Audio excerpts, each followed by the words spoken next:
Jules Verne once said, "What one man can imagine, other men can do." Wonders that defy my powers of description.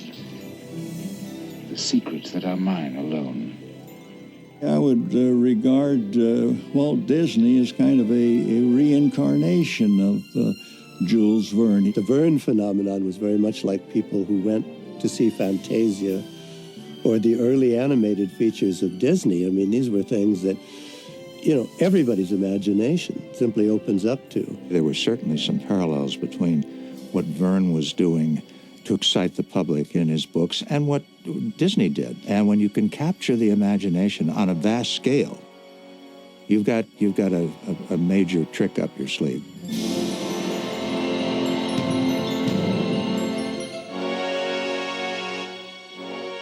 Two men, two centuries. But Walt Disney and Jules Verne both transcended time and space, capturing the popular imagination with stirring visions of technological adventure. I think when we hear the name Jules Verne, we think of 20,000 Leagues Under the Sea.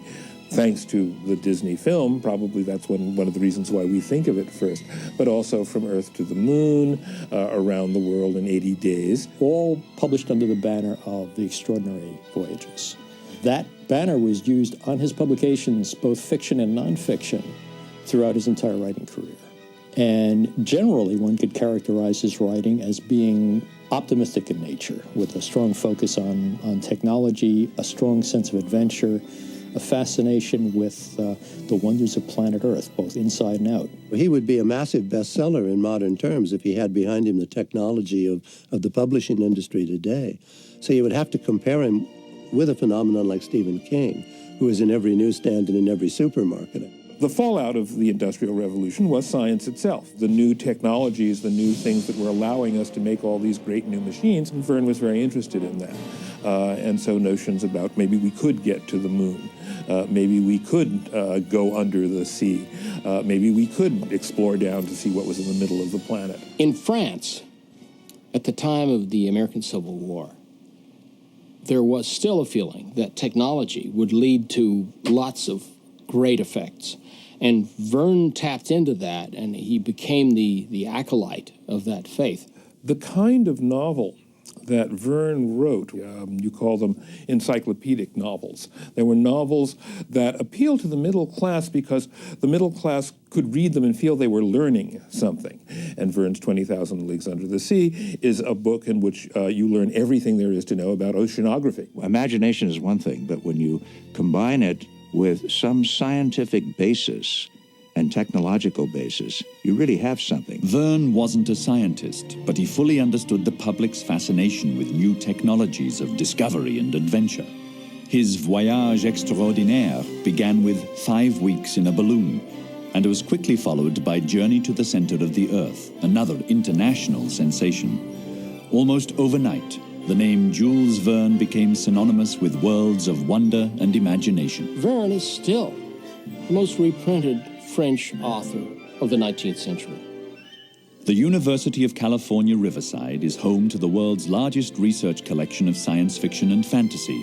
Original editions of Verne are among its most valuable holdings.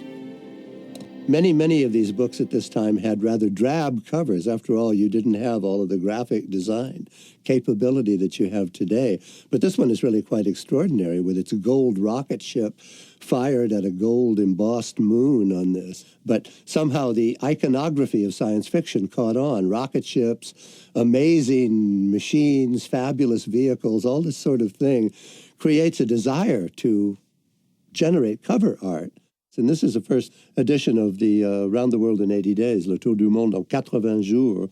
Again, profusely illustrated with all kinds of engravings, almost on every 3 or 4 pages. As you turn the page, you see many engravings. Verne's novels were some of the first fully illustrated novels, but the high culture writer like Flaubert wanted no illustrations. Verne wanted profuse illustrations. If I have invented a machine, I want people to know what that machine looks like. One of Verne's most popular novels was From the Earth to the Moon, a story so well imagined that some readers actually believed the trip had taken place. Jules Verne was a kind of a time traveler. He sent men to the moon long before it happened, and actually was so nearly accurate that when we first flew to the moon, it was practically from the spot that he had predicted in his story. He chose a launch site less than 100 miles from Cape Canaveral. That's, wow, dead on. He had us going up there basically in a large bullet shot out of a cannon. What's odd is that we now do have people doing experiments with very long cannon as ways of getting small packages into orbit. So eventually the Vernian image will be made true, but you won't be sending people that way. Well, Jacques Offenbach, the composer, in 1875, was inspired to base an operetta on a voyage to the moon. So he composed the music for this, and it was quite an extravaganza. The future was going to be fun. You could sing about it. You could dance to it. That's an important message. Jules Verne also lived to see a light-hearted film adaptation of his moon voyage by another French visionary, Georges Méliès. Méliès was a magician turned filmmaker. He's credited with having discovered most of the techniques of special effects.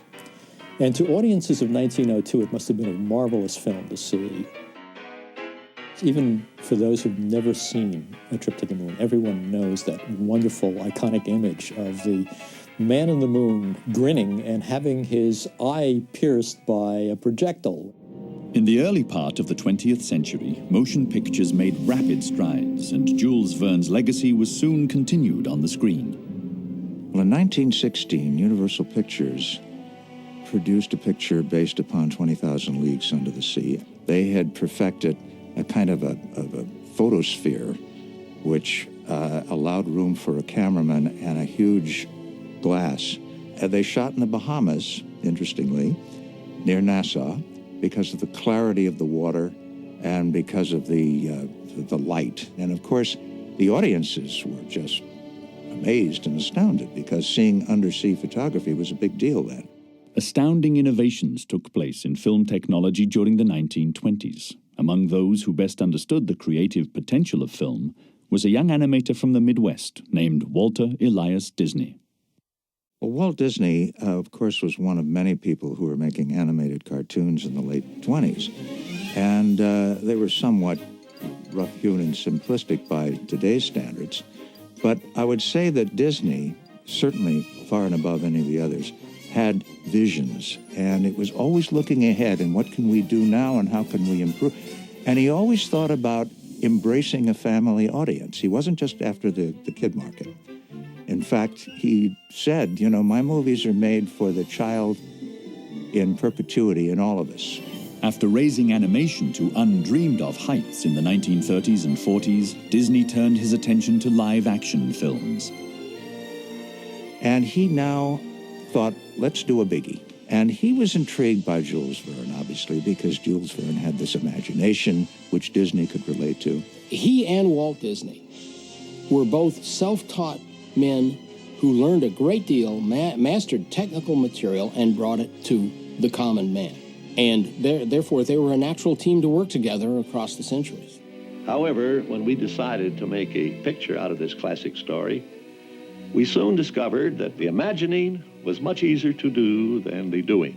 Verne's sprawling narrative posed particular problems for a screenplay.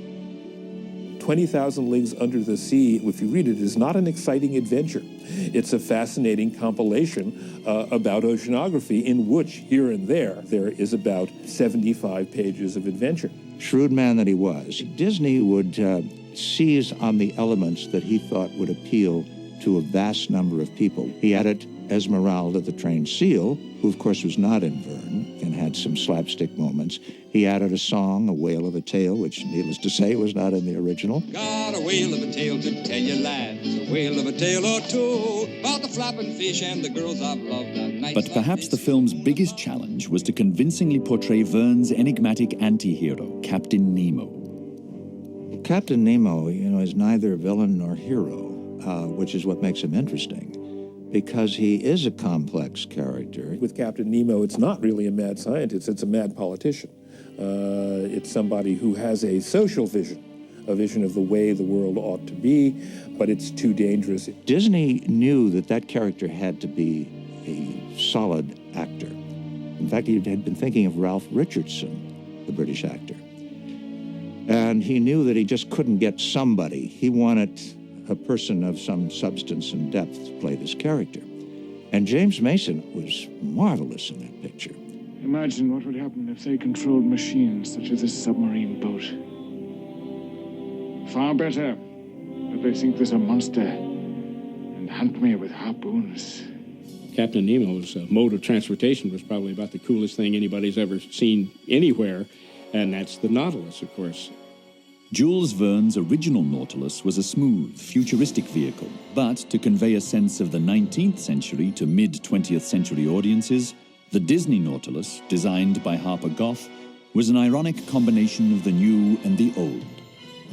It's very speedy, very swift, very 50s. And, you know, it really does have, like the cars, tail fins on it. Well, the Nautilus is first described as a sea monster that's ravaging the ships in the Pacific. And we ultimately discover that it's not a monster at all. It's truly a submersible ship. The real strength of Harper Goff's design of the Nautilus is really in its Victorian aspect. It looks very much like an artifact of its time.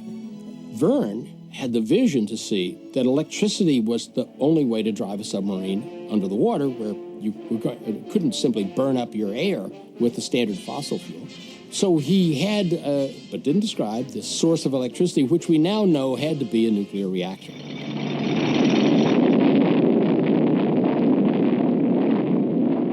"84 years earlier, Verne's novel was a publishing phenomenon. Now it was one of the most eagerly awaited films produced by Hollywood.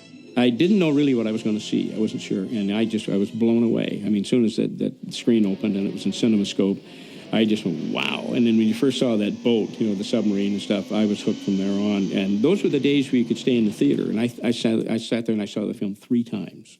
You had a beautifully orchestrated campaign going on. And as a result, the interest in this film, even before it opened, was considerable. 20,000 Leagues is a great science fiction film because it takes Verne in his essence, uses the plot, but makes you see it wholly new. Here's a film that, coming out of the era of Ben-Hur and all these other big spectacle films, can do this with science fiction. You know, you don't have to do low-budget films. It doesn't have to be a secondary genre in the cinema industry. It can be something that will go right to the front of the box office.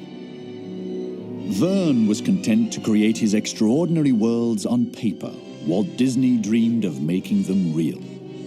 Disney was the same kind of visionary, very interested in technology, mastered many technical tricks, and then carried them forward in something nobody had envisioned: theme parks.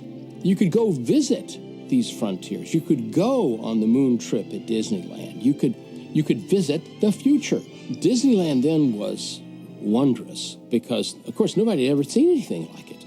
And it gave you the experience. It was not just about looking at exhibits. It was about taking rides. Like Jules Verne, one ride that particularly interested Walt Disney was a trip into outer space. One of man's oldest dreams has been the desire for space travel, to visit other worlds. Until recently, this idea seemed impossible. But great new discoveries have brought us to the threshold of a new frontier. He loved space exploration. And so when Disneyland first opened, they had a trip to the moon. Now, this will give you a pretty good idea of the rocket ship in which you will soon be traveling to the moon. You sat around in a big circle, and they had all these chairs and vibrators, which was really cool. And you saw the Earth leaving in the bottom scope. You'd look at the screen, it would drop away, and then you'd see, you know, the stars, everything come in, and then you would actually head to the moon. The Verne-Disney connection is long and lasting. Disney adapted another popular Verne novel, In Search of the Castaways. A Verne-inspired airship was prominently featured in Island at the Top of the World. And 20,000 Leagues Under the Sea is a major theme park attraction at Tokyo Disney Seas and Disneyland Paris. But perhaps the strongest link between Disney and Verne is the sheer sense of wonder both men communicated to an eager public. I mean, we all have sense of wonder, and as kids do, and old geezers like me do, and still do. You love sense of wonder. You love to see things that you've never seen before. Disney's impact on the 20th century is immense. You can argue that he is the foremost cultural figure. The Disney films tend to be a great repository of imagery that move through the society, and there's no way that we can avoid it, nor should we avoid it. He had the gift for reaching all humanity, and no other filmmaker has that reach. I think that his alliance with Verne will last a very long time because visions of the future, in a strange sense, do not date. There may be somebody in this 21st century who does things with these materials, both Disney's and Verne's, that are new in a medium we don't even know, maybe virtual reality or something, and they will make it fresh again because the expansion of human horizons will not end, and singing that song will remain a major cultural statement, probably forever.